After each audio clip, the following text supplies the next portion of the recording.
What's going on, guys? Welcome back to this week's first weekly waiver wire episode of the season. This is one of the most important weeks in waiver wire terms, mostly because we haven't seen football until now. We haven't seen guys actually play until now. Aside from like an injury that may happen, these are arguably the best waiver wire pickups that you are going to have all season. So it is very crucial that you get them right. Yeah, don't forget to like this video, subscribe to the channel if you're new. We upload on TikTok every day. We're going to start uploading 5 days a week now. Tuesday, Wednesday, Thursday, Friday, Saturday. Give or take 5 uploads a week. So be sure to follow us on all platforms so you don't miss any uploads again. Be sure to like this video and subscribe to the channel if you are a new subscriber. If you are a returning subscriber, thank you. How are you? And yeah, before we get into the video, before we get into our top waiver wire pickups, Ryan is going to tell you guys about our sponsor real quick. Little Italy Pizzeria, they got the best cheesesteaks, the best pizza in all of Delaware. 2 locations, one of them is in Middletown, Delaware. The other one is in Townsend. It is a great family business with great food, great people, great prices. Be sure to come in and check it out. Let them know that the greatest podcast on turf sent you, and they will take care of you. Show proof that you're subscribed and that you listen to us, and they will hook you up with an additional discount. Ready? Yeah. I'll start us off with one of the most important ones.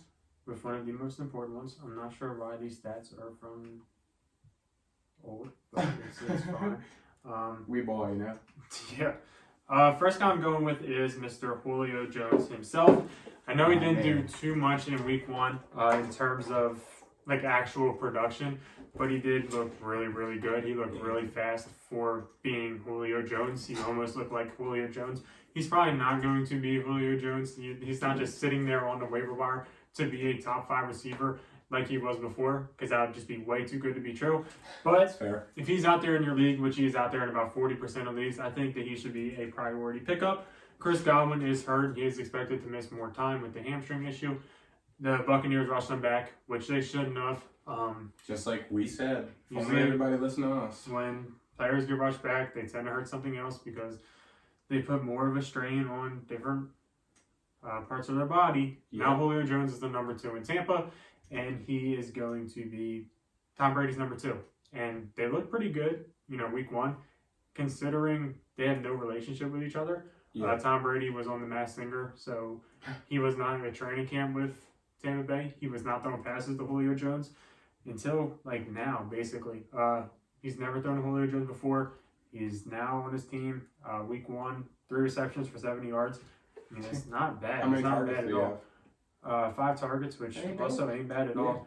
He can catch touchdowns. He didn't last night. Didn't allow any touchdowns. Well, one to Mike Williams, but I think that, Tampa, if they play an easier team than Dallas' defense, they can score definitely more touchdowns. I think that Tampa was going to go to a slow start. I said that before. And I think that it could be still a little rocky because the O-line is a little touchy. Especially good last night, though. The left side looked bad. Yeah, I mean, they had a rookie left tackle, so I mean... And they still will have a rookie left tackle. And our D-line isn't good on that side, but they still... Like, Michael Parsons made that dude look silly a couple times. I think Julio Jones is only up from here, and while Chris Godwin's out, he could technically be a fantasy starter. So. Yeah, and another guy real quick that I just want to throw out there, this is more of an honorable mention guy. I wouldn't say this guy's a top priority yet. It's just Rashad White. I know he didn't have as many carries or as many targets as normally. Like, I think he only had 4 carries and 2 targets in the passing game. But to be fair, Leonard Fournette did have his career-wise his best game in the NFL. But Rashad White was on the field a lot, and Tom Brady loves to throw to his running back, so that's just something to watch out for. The first guy I'm going to talk about for one of my priority waiver wire pickups this week, again, this is another guy that did a lot better than most people probably thought, and that's Devin Duvernay. What I learned from that Ravens game this week, which we touched on more on tomorrow or today's podcast, so be sure to check that out. The Ravens showed that they're really not afraid to throw the ball now, and I think that's part of Lamar as well, because Lamar wants to show that he is worth the money he wants. So he's not going to be afraid to air the ball out, like we saw Devin Duvernay with the 2 touchdowns he caught and the 50-60-yarder bomb Rashad Bateman caught and all the targets Mark Andrews had. So it just shows that the Ravens aren't going to be afraid to throw the ball, and especially with their lack of running back depth with Kenyon Drake and Mike Davis being their 2 running backs now because J.K. Dobbins rushed back, just like we said. So the Ravens are probably going to come out here and try and throw the ball a lot more. So if your receiver room's a little thin, or if you have a receiver like CeeDee Lamb or a guy like T. Higgins maybe, who we'll touch on in a little bit. That's just something to monitor. If you need a receiver that you can just stash on your bench, if you miss out on a Julio Jones or one of these other guys we're going to talk about, look for Devin Duvernay. He had 4 targets, but he caught all 4 of his targets. He had about 50 yards and 2 touchdowns. So, I mean, that ain't bad for a guy who's only rostered in 31% of leagues and on a team that looks like they're going to try and throw the ball a lot, especially with teams starting to crack down more on the run game, which I think they're going to finally start to do as we've seen the past 2 years. And especially with their starting right tackle tearing his Achilles yesterday. That also doesn't help their case for running the ball. So a guy to just watch out for. He's not a top tier priority waiver wire pickup yet. It's just Devin Duvernay. I just figured I'd throw him out there. It's fair. The next guy I want to touch on, I'll touch on one of the popular ones and give my take on it. I'm not sure that I love it, so that's why I'll touch on it. It is the Washington football team receivers between Johann Dodson and Curtis Samuel. In my opinion, only one of these guys are going to be worth it in terms of just the numbers wise. There's no way that Carson Wentz and the Jacksonville or Washington football team is going to support 3 receivers. They did play against Jacksonville, which isn't the best team. Easy. On defense, that they're top 3 on offense with Trevor Lawrence, but yeah, they are. On defense, they're not. One of the best teams. Terry McLaurin is going to get his. He is the number 1, and that's kind of without a doubt. Now it's an argument as to who is the number 2 between Johann Dodson and Curtis Samuel. Johann Dodson was on the field more. He did run more routes than Curtis Samuel, but Curtis Samuel had a lot more volume to him. Curtis Samuel had 11 targets, 8 receptions, caught a touchdown. He's going to get more volume than a Johann Dodson, but Johann Dodson had the 2 touchdowns. Curtis Samuel had the 1 touchdown. Johann Dodson looked good, and so did Curtis Samuel. So it's really just a matter of which one that you believe in. Personally, if it's me, I'd probably rock with Johann Dodson. We've seen Curtis Samuel do it before. I think Curtis Samuel is a guy that you're going to have to put like your first waiver priority for. You might be able to get Johann Dodson with like the second guy. Like maybe you want Julio Jones and Johann Dodson. I think that's more likely than Julio Jones and Curtis Samuel.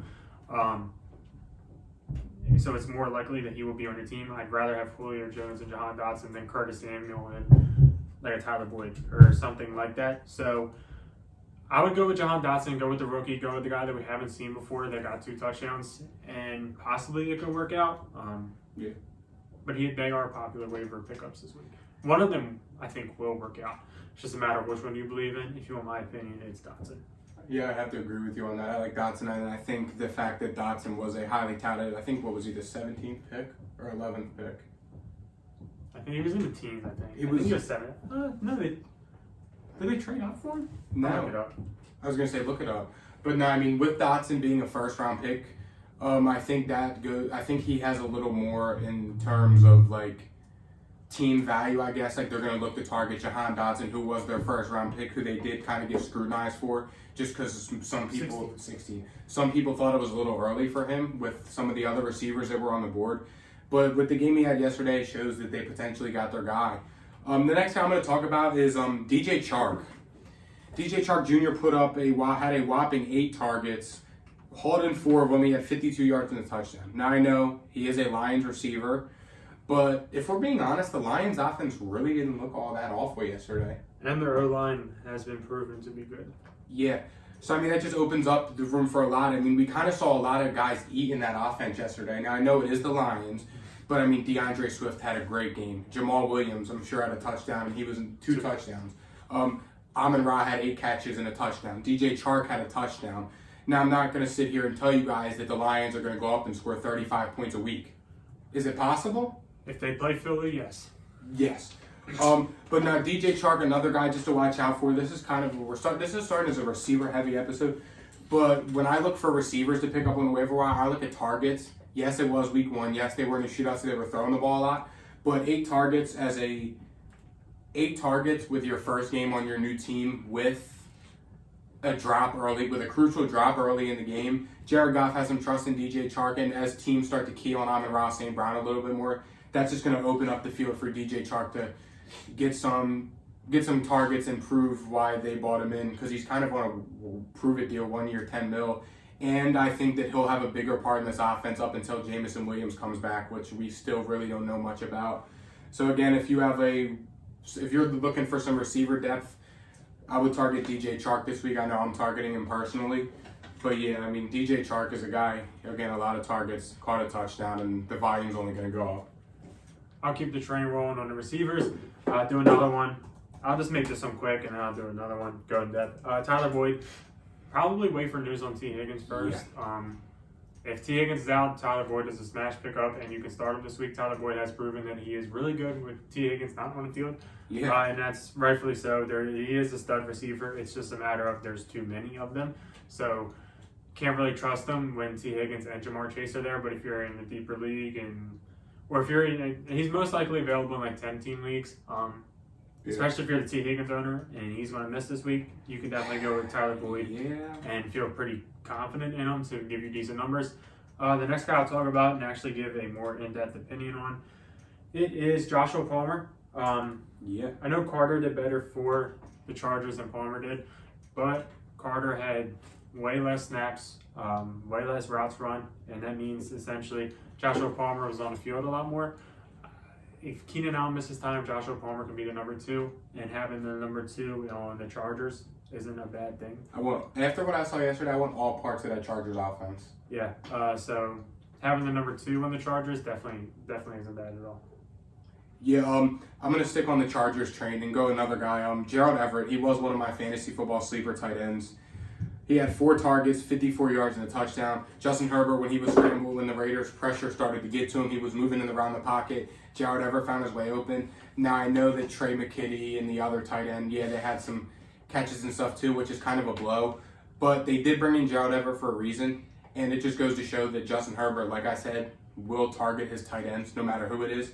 And with Gerald Everett putting up 54 yards on 4 targets, that's still pretty good. In a PPR league, he had 3 catches, so that's at least 8 points, plus the touchdowns that he'll get. Justin Herbert targeted him a lot. The Chargers threw the ball a lot yesterday. And with the way the Chargers' schedule looks, I think they're going to have to throw the ball a lot.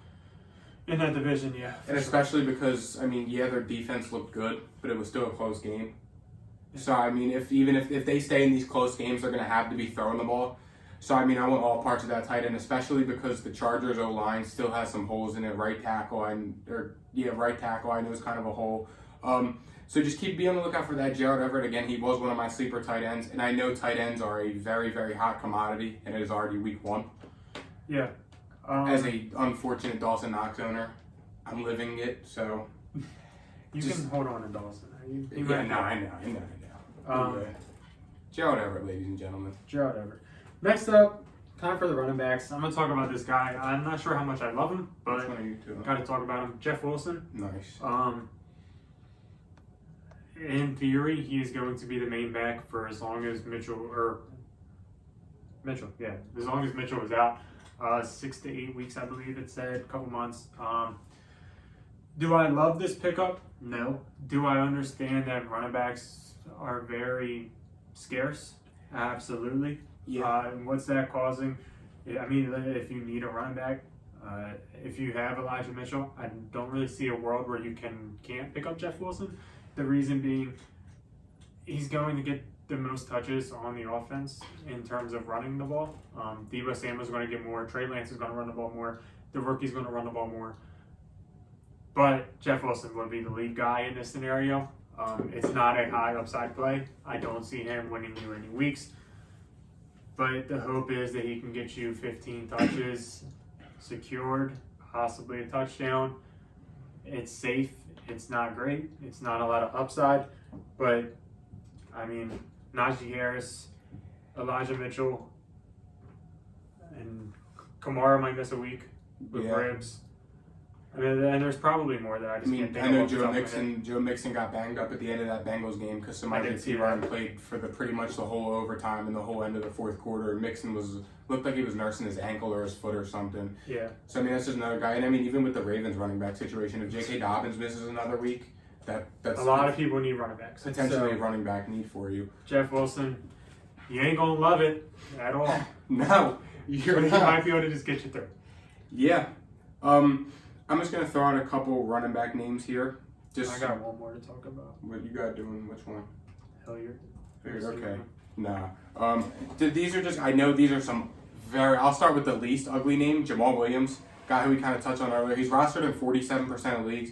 He did have 11 rushing attempts yesterday, which is pretty good considering DeAndre Swift still had a pretty good day. Now, Jamal Williams is a guy who you probably can't start every week. I mean, if he consistently gets 11 touches a game, why not? And he is their red zone back. So, I mean, go ahead. He literally came in to take the touchdowns. From DeAndre Swift, which is very painful to watch as a DeAndre Swift owner, I'm sure. Yeah. I can't relate, but yeah. But this RB Rex Burkhead. I mean, yeah, Dameon Pierce was still the lead back, but I'm pretty sure Burke got more touches. But Rex Burkhead putting up 14 touches and 8 targets in a Texans offense that looked pretty good yesterday. I'm all in on Brandon Cooks. Thanks. Yeah. That just goes to show that we are all in on Brandon Cooks. But now, I mean, again, running back room is scarce. These running backs are going to get picked up, especially in leagues that aren't home leagues, guys that know what they're doing, like the leagues we play in. These guys are going to get picked up. That's why we're going a little bit down the line, seeing some guys that you might not think. Rex Burkhead, 14 rushing attempts for 40 yards, and he had 8 targets in the passing game. I mean, that says enough. Running backs are scarce. He's only rostered in 13% of leagues, which in my calculations, he's about available in 87%. 87, 97, plus 30. Yeah. 87% of leagues on Rex Burkhead. So, I mean, if he keeps coming out here and getting 14 touches with upwards to 10 targets, I mean, that's pretty solid value in a running back room. Yes. Do I want parts of a Texans running back committee? No. But if Rex Burkhead keeps putting up those numbers and I lose a Najee, Joe Mixon, Alvin Kamara, Rex Burkhead ain't looking so bad after all. Unfortunately, I hate to say it, but...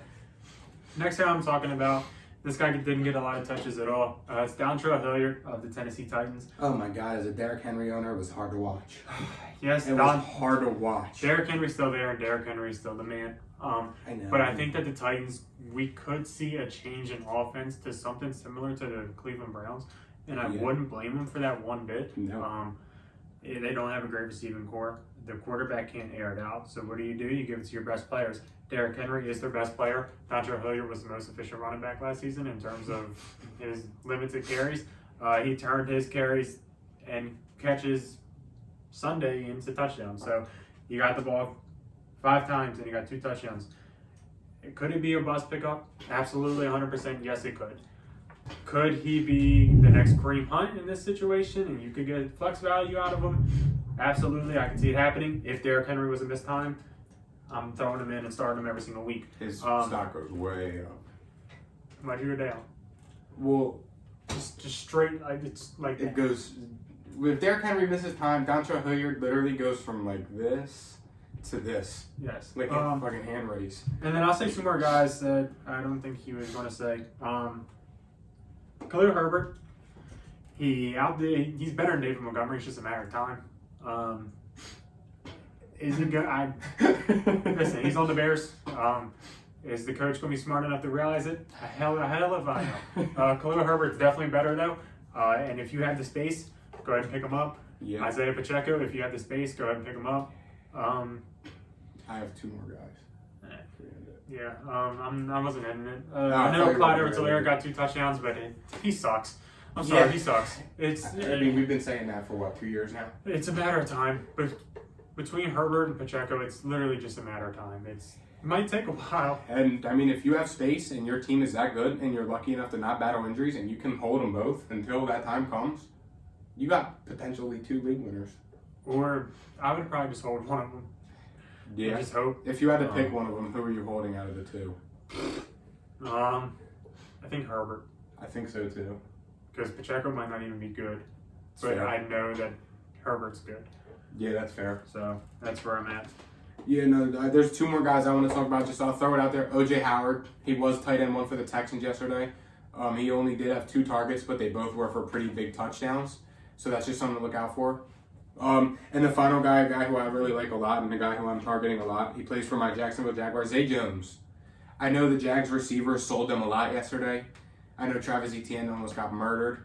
I know they had some bad drops, but Zay Jones did have 9 targets. He seemed to be like Trevor Lawrence's go-to guy. I mean, the Jags, they looked very dynamic on offense. They got James Robinson even came in and scored. Travis Etienne was heavily involved in the passing game, and they did throw the ball a lot. Zay Jones having 9 targets. He caught 6 receptions for just shy of 70 yards. again, just something to look out for. Zay Jones, a Jags team that didn't really look that bad yesterday once they finally got it going on offense. Washington actually didn't look bad as well. But I think the Jags are trending in the right direction. Trevor Lawrence looked great yesterday, and I think that's only going to go up from here for Jacksonville. And I'm going to win my over bet with you. Christian Kirk's available in 10% of leagues because people hate Jacksonville. Granted, I'm one of them 10%, but pick him up. He had 100 yards. It could happen. It could not happen. Yeah. I think that's all. Another thing to keep an eye on, the Eagles running backs. Like Kenneth Gainwell didn't look bad yesterday. I know that all three of them scored touchdowns. It was kind of hurtful to watch as I started Miles Sanders. Miles Sanders does have an injury tendency, so yeah. If you can hold a Kenneth Gainwell on your team, he looked pretty good. They had him involved in the passing game a lot. He got some goal line work in. So that's just something to watch out for. Anything else? see you Yeah, thank you guys for watching. Don't forget to like, subscribe, and we'll see you guys later in the week. later. Peace.